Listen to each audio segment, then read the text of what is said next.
శోభా Shetty Telugu Bigg Boss season 7ని rough ఆడించిన lady tiger తనకంటూ ఒక ఇమేజ్ని క్రియేట్ చేసుకున్న ఒక బ్రాండ్. మన శోభా శెట్టి హౌస్లో ఉన్నన్ని రోజులు తనదైన శైలిలో అందరినీ ఎంటర్టైన్మెంట్ చేసిన ఒక లేడీ టైగర్ కన్నడ బిగ్ బాస్లో వైల్డ్ కార్డ్ రూపంలో ఎంట్రీ ఇచ్చి 2 వీక్స్లోనే మళ్ళీ ఇంటికి వచ్చేసిన మన వీర వనిత ఎందుకు వచ్చేసింది అని చాలామందికి ఒక డౌట్ అయితే ఉంది. ఈ వీడియోతో ఫుల్ క్లారిటీ ఇస్తా, స్కిప్ చేయకుండా ఈ వీడియో చూడండి. చాలామంది శోభా శెట్టి హౌస్లోకి వచ్చిన తర్వాత హెల్త్ పాడైపోయింది, ఆవిడకి హెల్త్ సరిగ్గా లేదు అని చెప్తున్నారు.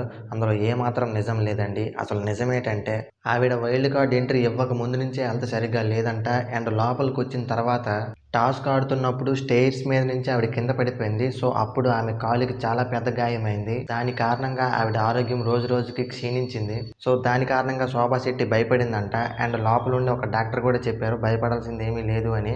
కాకపోతే ఆవిడ కొంచెం టూ మచ్గా థింక్ చేసి భయమేసింది ఏమైపోద్దో అని. కిచ్చా సుదీప్ గారిని శోభా శెట్టి ఏడ్చుకుంటూ రిక్వెస్ట్ చేసిందంట. సో ఆయన కూడా యాక్సెప్ట్ చేశారు. నువ్వు వెళ్ళిపోవాలనుకుంటే వెళ్ళిపో అమ్మా, నీకెవరు అడ్డుపడరు ఆయన చెప్పడంతో ఆవిడ వచ్చేసింది. సో ఇదంతా శోభా శెట్టి తన యూట్యూబ్ బ్లాగ్లో చెప్పడం జరిగింది. మీకు ఎవరికైనా డౌట్ ఉంటే క్లారిఫై చేసుకోవచ్చు. సో ఇది జరిగిన అసలు విషయం. మరి దీని మీద మీ అభిప్రాయం ఏంటో కామెంట్ చేయండి.